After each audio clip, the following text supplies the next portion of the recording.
Olá, sejam todos bem-vindos ao primeiro vídeo sobre catecismo. E nesse vídeo tratarei sobre um dos primeiros catecismos do povo cristão, que é a Didaquê. Nesse vídeo eu tratarei mais de fazer uma pequena introdução histórica sobre do que se trata esse livro, que livro é esse. A edição que eu estou usando para fazer esse estudo é a edição que veio no box do livro de São Paulo, da editora Minha Biblioteca Católica. É um livro pequeno, tem 16 capítulos e cerca de 72 páginas. Existe ele em versão PDF que você pode baixar e que eu sugiro que você baixe para poder acompanhar os próximos vídeos. Didaquê, ou Didache, também conhecido como Doutrina dos 12 Apóstolos, é um manual de catecismo rudimentar, publicado entre os anos 50 e 160 d.C., e que traz as instruções simples e claras sobre as principais crenças e costumes cristãos vigentes até os dias de hoje. Não se conhece o autor e possivelmente produzido ainda durante a vida dos apóstolos. Então o que nós temos aqui? Primeiro, que a palavra vem do grego, didaquê, vai ligar com didática ou ensinamentos. Então, ele é um manual, um pequeno manual de catecismo cristão, ou seja, quais são os primeiros procedimentos dentro do cristianismo, entre os primeiros cristãos. Temos que lembrar que aí estamos no primeiro século ainda, e que os apóstolos ainda estavam vivos. Então, isso é interessante, porque os evangelhos eles só foram começar a ser constituídos a partir do ano 60, por aí. E que começaram primeiro com as cartas dos apóstolos, de Paulo e de Pedro, e que só depois é que foram escritos propriamente ditos os evangelhos, os livros de Mateus, Marcos, etc. Sendo o último apóstolo a morrer foi o apóstolo João, por volta do ano 100. Então, estima-se, não se tem a data exata da escrita desse livro, da Didaquê, que foi entre os anos 50 e 160. É muito complicado você colocar uma margem de erro de tempo assim, porque dá mais de um século, 110 anos aí de diferença entre um e outro. Mas o que existe um consenso aproximado é de que ele tenha sido escrito no final dos anos 100, então ali por volta dos anos 80, e que dessa forma o apóstolo João ainda estaria vivo. E que essa escrita, essa doutrina que foi escrita no livro da Didaquê, ela foi a transcrição dos costumes adquiridos pelos apóstolos e pelos primeiros cristãos diante dos ensinamentos de Cristo. Então nós temos aqui, antes dos escritos sagrados propriamente ditos, nós temos a doutrina, nós temos os costumes, as tradições que foram passadas por Cristo e que foram adotadas pelos apóstolos e que após a consolidação dessas tradições e desses métodos, vieram a ser escritas as Sagradas Escrituras, os Evangelhos e as cartas epistolares de Paulo e Pedro. Então é muito importante que toda essa tradição foi preservada, desde os ensinamentos de Cristo, consolidada com os apóstolos e a partir de então transcritas para este livro, que foi um início da forma catequética, uma forma de instrução manual para os primeiros cristãos, porque seria muito importante que, uma vez que os apóstolos, estando ali presentes, eles têm ali o conhecimento da tradição, dos costumes, para transmitir da melhor forma possível os ensinamentos de Cristo, não poderia sair dali uma pessoa que fosse pregar em um outro lugar e implantassem formas diferentes de ensinar o que foi passado pelos apóstolos. Então era necessário que houvesse uma padronização dos meios didáticos de ensinamento. Então daí a importância da manutenção da tradição e dos ensinamentos produzidos pelos apóstolos diante do que eles aprenderam com Cristo. Não se sabe ao certo onde ele foi escrito. Fica aí a dúvida entre a Síria, Palestina ou o Egito, que era uma região muito frequentada pelos apóstolos.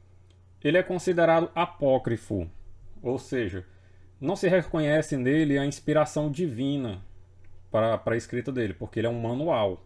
Embora ele seja contemporâneo aos evangelhos. Também da mesma forma existem os chamados evangelhos apócrifos, que são aqueles que não foram considerados de inspiração divina para o ensinamento de Jesus Cristo. A primeira edição encontrada inteira foi em 1872 ou 73 pelo Monsenhor Filoteu de Brenios, que é o metropolitano da Nicomédia.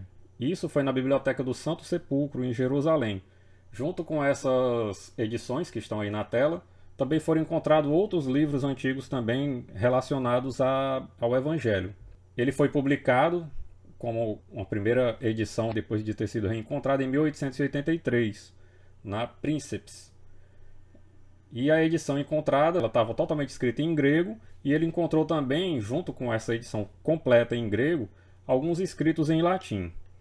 Então isso quer dizer o quê? Como é que o livro é o primeiro catecismo, mas só foi encontrada a primeira edição em 1872 ou 73? Não é bem assim. Como eu falei, o que o catecismo, a Didaquê, ele traz é a consolidação das tradições e da forma didática de se ensinar o Evangelho. Então isso foi passado tradicionalmente, de geração após geração, e os livros foram se transformando com o tempo.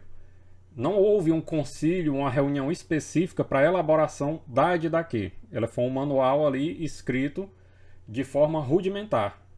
Não houve assim um concílio, uma grande reunião. Não existe nem confirmação de que tenha sido aprovado pelos apóstolos, embora seja muito provável que tenha sido, porque os ensinamentos que existem na Didaquê, eles permanecem até os dias de hoje. Hoje estão de forma mais detalhada, foi acrescentado muita coisa.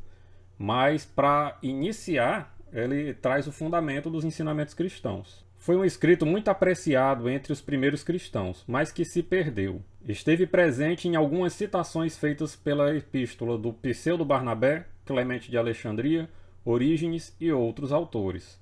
Alguns transcreveram fragmentos. Teve tão alto valor na antiguidade que foi considerado inspirado por muitos.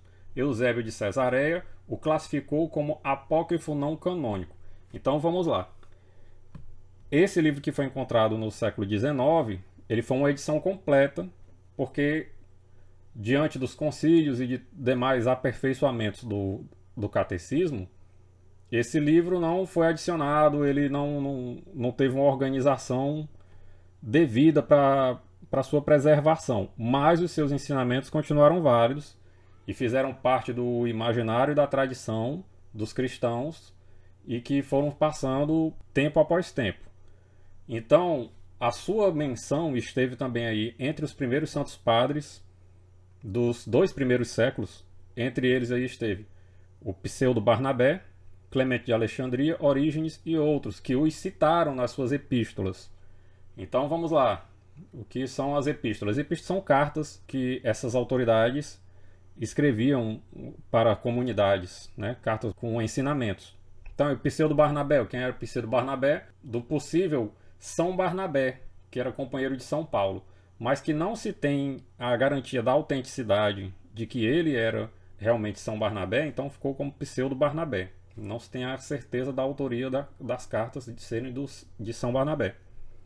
Clemente de Alexandria e Orígenes são alguns dos santos padres dos 2 primeiros séculos. Então é isso, ele teve tão alto valor na antiguidade que foi considerado inspirado por muitos, mas oficialmente ele foi classificado como apócrifo e não canônico. Ou seja, ele, apócrifo, ele não se reconhece realmente a inspiração divina dele, e não canônico porque ele não submeteu a um concílio específico, ele não submeteu a regras específicas.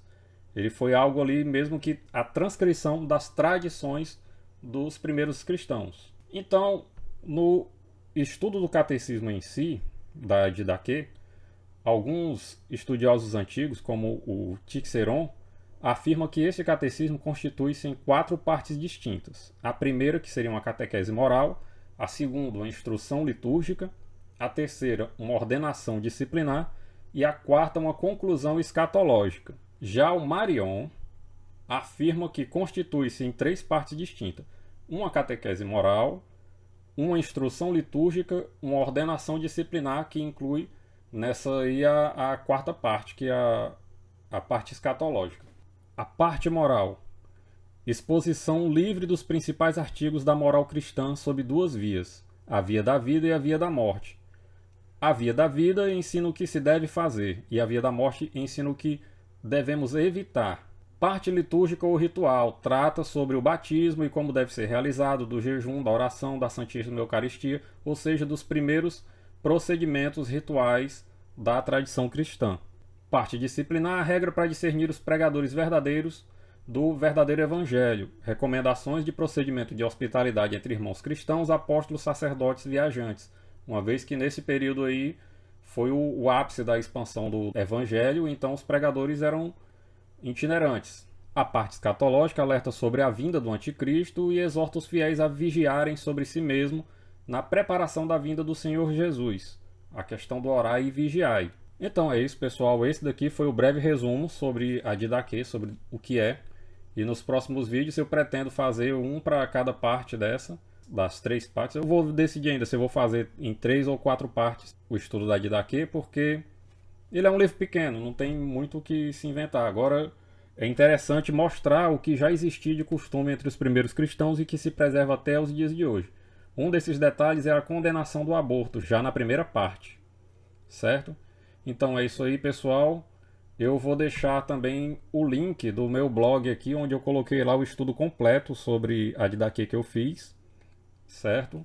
Que eu não vou colocar aqui nos vídeos, porque senão ficaria muito grande e ninguém aguentaria ficar assistindo tudo. Então quem quiser depois ler mais detalhadamente o estudo que eu fiz sobre a Didaquê, eu vou colocar no meu blog aqui e vou colocar o link aqui na descrição. Baixem o livro para dar uma olhada e acompanhar, e até o próximo vídeo. Não esqueça aí de curtir, de se inscrever no canal e acionar o sininho aí para não perder os próximos vídeos. Então é isso, pessoal. Louvado seja nosso Senhor Jesus Cristo, para sempre seja louvado. Até o próximo vídeo.